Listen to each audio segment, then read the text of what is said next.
मेरे प्रिय दोस्तों, my name is Vijay Bahadur Singh. I live at UP state. मैं आप लोगों के सामने आज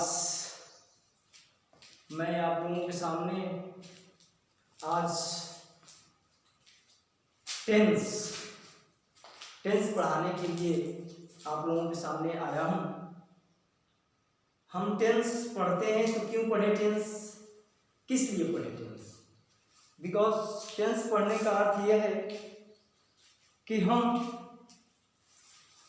अंग्रेजी भाषा यानी हिंदी भाषा से अंग्रेजी भाषा का अनुवाद करके हम समझ सकते हैं। इसलिए हम लोगों को विश्व की भाषा जानने के लिए हमको टेंस पढ़ना चाहिए। और टेंस के साथ साथ अगर पढ़ेंगे तो मेरा विश्वास है, मेरा उम्मीद है कि पूरे जिसने ग्रामर को समाप्त कर लिया, पढ़ लिया, तो उसको किसी भी इंग्लिश भाषा का कोई सा भी पुस्तक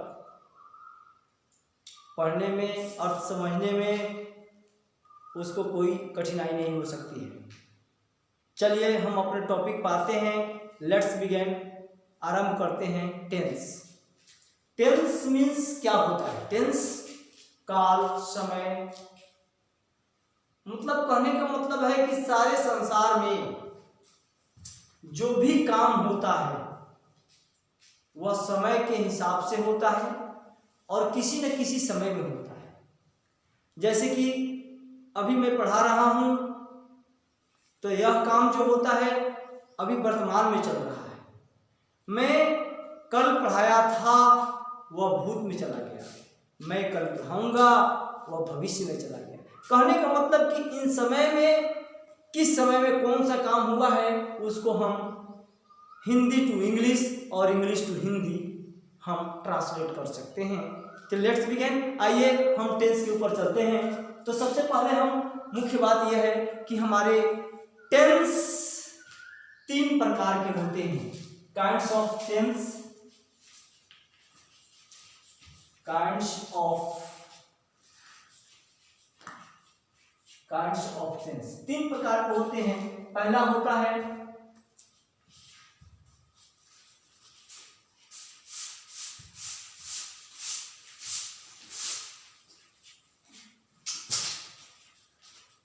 वर्तमान काल, प्रेजेंट टेंस मीन्स वर्तमान काल। दूसरा होता है past tense,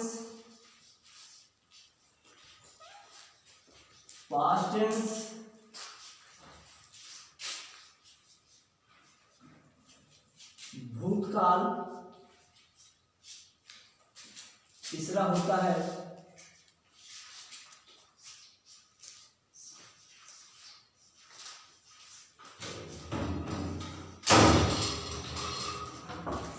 future tense. Future tense means भविष्य काल। तो टेंस 3 प्रकार के होते हैं। वर्तमान काल, प्रेजेंट टेंस, इसमें है आता है, इसमें भूतकाल में था आता है, था, थे, थी, है वो, अंत में है आएगा, इसके पास्ट टेंस में था आएगा और फ्यूचर टेंस में गा, गे, गी आएगा। इससे हमको ये समझ में आ जाता है कि जिस वाक्य के अंत में है तो वर्तमान काल यानी पास्ट प्रेजेंट टेंस का है, जिस वाक्य के अंत में था है वह भूतकाल का है और जिस वाक्य के अंत में गा, गे, गी है वह फ्यूचर टेंस का है। अब देखिए, हमको प्रेजेंट टेंस सबसे पहले आता है। प्रेजेंट टेंस, तो हमें सबसे पहले प्रेजेंट टेंस के विषय में जानकारी लेना होता है। तो प्रेजेंट टेंस के विषय में आइए, इसलिए आप लोग इसको नोट कर लीजिए अपने कॉपी को खोल के और आगे मैं बताता हूँ। अभी मैं दोनों को रोकता हूँ और प्रेजेंट यानी वर्तमान काल की मैं आप लोगों को नियम को बताता हूँ। आप लोग ध्यान से समझें और आगे बढ़ें। पहली चीज कि टेंस को समझने के लिए मैंने इसके पहले की वीडियो में आप लोगों के सामने मैंने इसके पहले के वीडियो में आप लोगों के सामने नंबर और पर्सन की बात की थी। तो एक नज़र हम नंबर और पर्सन के लिए भी हम कर देते हैं। अभी तो नंबर और पर्सन में क्या होता है कि देखो यहाँ पर मैं नंबर दे देता हूँ, यह फर्स्ट पर्सन का होता है, जो फर्स्ट पर्सन में आई वी आता है। सेकेंड पर्सन होता है, सेकेंड पर्सन में यू एंड यू आता है। एंड थर्ड पर्सन होता है, थर्ड पर्सन में he she it name and singular number में आता है। और प्लूरल नंबर में आपको थर्ड पर्सन के प्लूरल नंबर में दे आता है। यहां तक तो आप लोगों को समझ में आ गया होगा। अब देखिए मैं थोड़ा सा इस प्रेजेंट टेंस के विषय में मैं आपसे बताने जा रहा हूं, क्योंकि प्रेजेंट टेंस के 4 फॉर्म होते हैं। प्रेजेंट टेंस के माय डियर कितने फॉर्म होते हैं? प्रेजेंट टेंस के 4 फॉर्म होते हैं। इसमें होता है पहला प्रेजेंट इंडिफिनिट,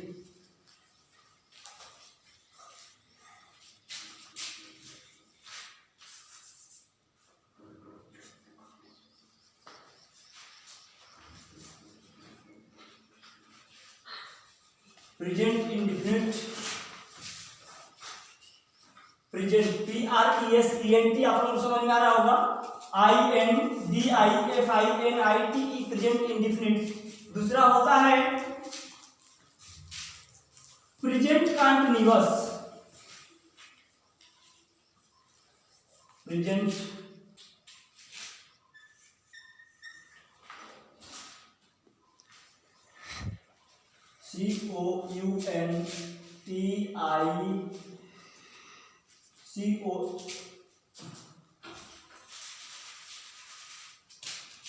COUNTINUOUS कंटीन्यूअस। ये प्रेजेंट इंडिफिनिट, प्रेजेंट कंटीन्यूअस। तीसरा होता है present perfect,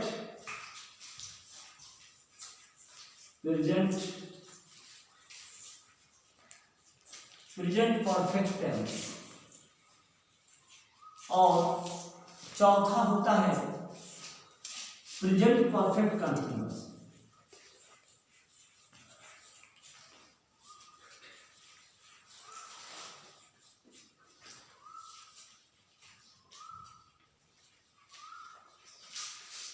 present perfect continuous tense होता है। अब देखिए, अब इस चारों में प्रेजेंट टेंस के 4 फॉर्म है, present indefinite, present continuous, present perfect tense and present perfect continuous tense. आप लोगों को तो यहां तक तो मुझे विश्वास है आप लोगों को बिल्कुल करेक्ट समझ में आया होगा। अब मुझे इन चारों में से मैं सबसे पहले प्रेजेंट इंडिफिनिट का हम आप लोगों के सामने नियम बताने जा रहा हूं। इसको थोड़ा गौर से सुन लीजिए और ध्यान से सुन लीजिए। बाकी इन सबों को बताने के बाद अभी तो समय है, इसको समय लगेगा अभी बताने में, इसलिए मैं प्रेजेंट आप लोग काफी पर भी उतारते जाए। देखिए, अब प्रेजेंट इंडिफिनिट भैया हम कैसे जानेंगे कि यह वाक्य, यह सेंटेंस जो है प्रेजेंट इंडिफिनिट का है? सबसे पहले प्रेजेंट इंडिफिनिट, और इसमें प्रेजेंट इंडिफिनिट क्या है, कैसे है? हम प्रेजेंट इंडिफिनिट का पहचान बता रहे हैं। जिस वाक्य के अंत में पहचान है, क्या इसका पहचान है जिस वाक्य के अंत में, जिस वाक्य के वर्ब यानी कर्ता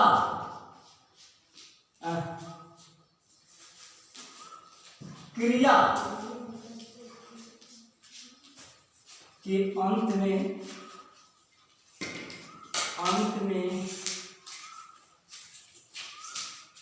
ता है, ती है, ते है,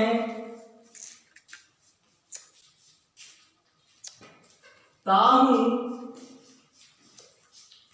etc आता है, उसे हम प्रेजेंट इंडेफिनिट टेंस में रखते हैं। एग्जाम्पल में देखो भैया,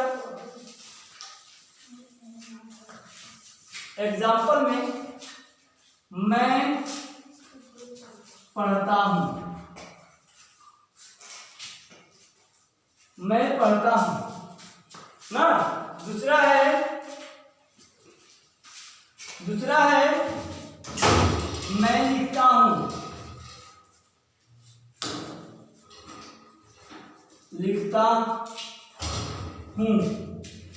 वह गाती है। हम लोग प्रतिदिन मेला देखते हैं। तो कहने का मतलब यह है कि इस वाक्य के क्रिया के अंत में ता है, खिला लिखता है, ता है, लिखती हूँ, ता हूँ इत्यादि आता है। तो ऐसे हम लोगों को यह समझ में आता है कि यह हमारा प्रेजेंट टेंस का वाक्य है। अब प्रेजेंट टेंस के वाक्य हैं, आप लोग इतना हमको लिखने का समय नहीं है, इसलिए मैं बता रहा हूं कि वाक्य। अब देखिए थोड़ा सा एक चीज ध्यान देने वाली बात है। अगर हम लोग लिखते हैं जिस वाक्य के अंत में ता है, ती है, ते है, ताहू इत्यादि आता है, उसे हम प्रेजेंट टेंस में रखते हैं। अब देखिए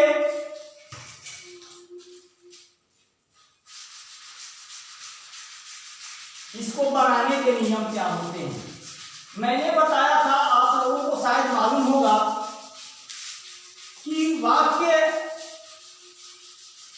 में दो प्रकार के कर्ता होते हैं, यानी सब्जेक्ट होते हैं। पहला होता है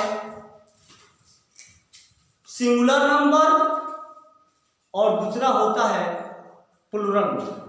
सिंगुलर नंबर का मतलब एक वचन का मतलब क्या होता है भैया, जिसमें सिर्फ एक संख्या का बोध हो, उसे हम सिंगुलर नंबर कहते हैं। एक के बाद 2, 3, 4, 100, 50, 200, 1000 उसे हम प्लूरल नंबर कहते हैं। जिसमें ओनली वन सिर्फ एक संख्या का बोध होता है, उसे हम सिंगुलर नंबर कहते हैं। और जिसमें बहुत से संख्या का बोध होता है, यानी 2, 3, 4, 5, 100 का बोध होता है, उसे हम प्लूरल नंबर कहते हैं। अब देखिए सबसे बड़ी चीज क्या है कि इसको बनाने का नियम क्या है। देखिए अगर कॉपी पर लिख सकते हैं तो लिख लीजिए, मैं बता रहा हूं। अगर सब्जेक्ट यानी कर्ता, अगर सब्जेक्ट SVJECT सब्जेक्ट मीन्स कर्ता, यहां पर एस लिख दे रहा हूं, इससे आप समझ जाओगे कि सिंगुलर नंबर बता रहा है। यहां पर एस लिखा हूं तो समझ लोगे कि सिंगुलर नंबर बता रहा है।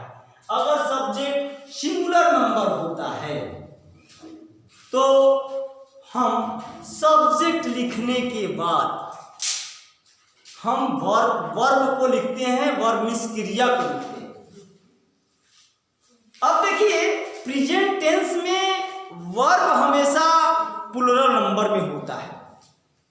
प्रेजेंट टेंस में वर्ब हमेशा प्लूरल नंबर में होता है। अगर हमको सब्जेक्ट सिंगुलर नंबर यहां पर है तो सब्जेक्ट सिंगुलर नंबर के साथ प्रेजेंट टेंस में आए हुए वास्तविक वर्ब के रूप में प्लुरल नंबर के वर्ब को हम सब्जेक्ट सिंगुलर नंबर के हिसाब से उसको भी सिंगुलर नंबर बनाएंगे। तो वर्ब सिंगुलर नंबर जनाब, जैसे मैं पढ़ता हूं, मैं पढ़ता हूं, एक मिनट,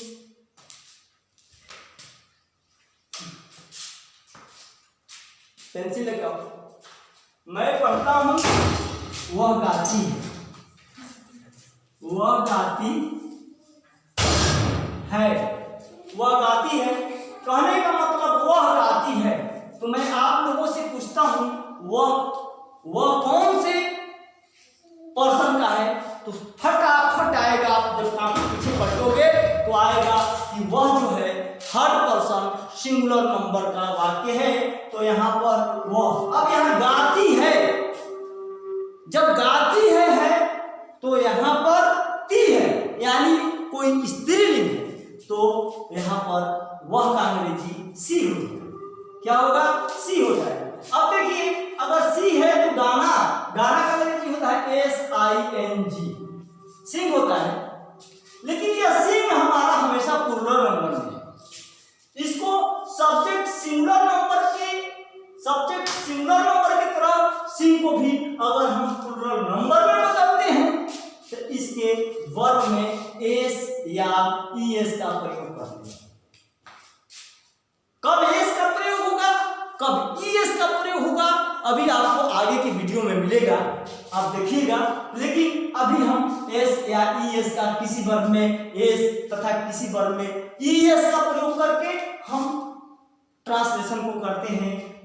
और अगर सब्जेक्ट प्लुरल नंबर का है तो सब्जेक्ट लिखने के बाद हम वर्ब को ज्यों का त्यों लिख देते हैं, क्योंकि सब्जेक्ट अगर प्लुरल नंबर में है तो प्रेजेंट इंडेफिनिट टेंस में आए हुए वर्ब प्लुरल नंबर में ही ऑलरेडी होता है, इसलिए सब्जेक्ट लिखने के बाद वर्ब को ज्यों का त्यों लिख देते हैं।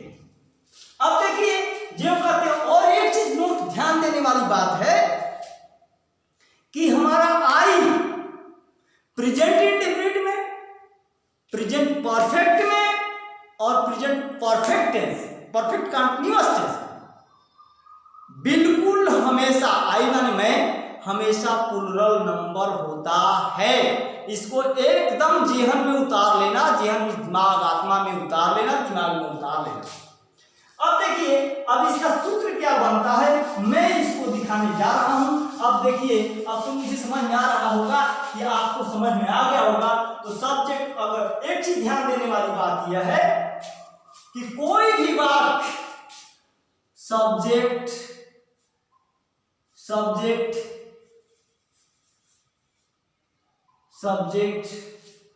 प्लस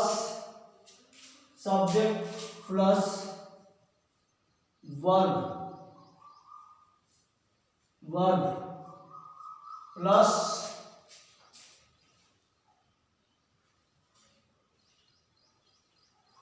सब्जेक्ट वर्ब ऑब्जेक्ट, इसके बाद ऑब्जेक्ट के बाद आएगा complement. Subject verb object and complement आता है। लाइए, subject verb object and complement, COMPLEMENT, complement and full stop होता है। सबसे पहले इंग्लिश में सब्जेक्ट लिखा जाता है सकारात्मक यानी असर्टिव सेंटेंस के अफर्मेटिव में, और निगेटिव में पहले सब्जेक्ट लिखा जाता है। सब्जेक्ट के बाद वर्ब, वर्ब मींस क्रिया। जो सब्जेक्ट वह है जो काम को करता है, वर्ब वह है जिसको किया जाए, जिस काम को किया जाए उसको वर्ब कहते हैं। ऑब्जेक्ट कर्म हो गया कि कौन से काम को करता है, और कॉम्प्लीमेंट और सभी वाक्यों को पूरा करता है। तो अगर सब्जेक्ट आपका सिंगुलर नंबर का है तो यहां पर वर्ब फर्स्ट लिख करके हम इसमें एस तथा ईएस को जोड़ देते हैं, और इसके बाद हम ऑब्जेक्ट ओबीजेईसीटी, ऑब्जेक्ट मींस कर्म होता है, ओबीजेईसीटी ऑब्जेक्ट मींस कर्म होता है, और इसके बाद हम कॉम्प्लीमेंट को लिख देते हैं, कॉम्प्लीमेंट को लिख देते हैं। अब देखिए, अब जब हम कॉम्प्लीमेंट को लिख लिए तो ये हमारा सिंगुलर नंबर का वाक्य हो गया, यानी कहने का मतलब वह अंग्रेजी पढ़ता है,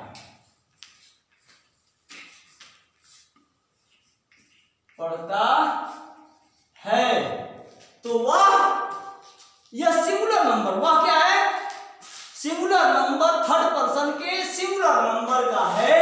तो यहाँ वह की अंग्रेजी पहले यहाँ बोला है सब्जेक्ट लिखो, यहाँ पर सब्जेक्ट माने ही, ये क्योंकि अब पुरुष से पढ़ता है ना, यह ही यानी ही सब्जेक्ट हो गया, और इसके बाद इसमें वर्ब क्या हो गया, वह क्या करता है। तो देखिए तोड़ने का थोड़ा सा ध्यान दीजिए, वह पढ़ता है अंग्रेजी, ऐसे टूटेगा, वह घर जाता है, वह जाता है घर को, वह जाता है घर को, मैं पत्र लिखता हूं, मैं लिखता हूं पत्र को, इस प्रकार से टूटेगा, यानी मैं यहाँ पर वह अंग्रेजी पढ़ता है, वह पढ़ता है, यानी पढ़ना का रीड होता है, READ रीड हो गया। मैं समझाने के लिए यहाँ पर आर लिख रहा हूं, बड़ी छोटी सी स्टार्ट करना, रीड हो गया। लेकिन यह चीज देखिए कि सिंगुलर नंबर है, और मैंने आपसे पहले बताया कि प्रेजेंट टेंस में वर्ब हमेशा प्लूरल नंबर होता है। तो my dear, singular number subject के साथ में सिंगुलर नंबर का वर्ब की आवश्यकता होती है, तो इसमें हम एस लगा देंगे, तो यह क्या हो गया, सिंगुलर नंबर। और इसके बाद में ऑब्जेक्ट क्या है भैया, इसमें वह पढ़ता है, ही रीड्स, तो पूछिए क्या पढ़ता है, अंग्रेजी, ये अंग्रेजी हमारा ऑब्जेक्ट हो गया, ही रीड्स इंग्लिश।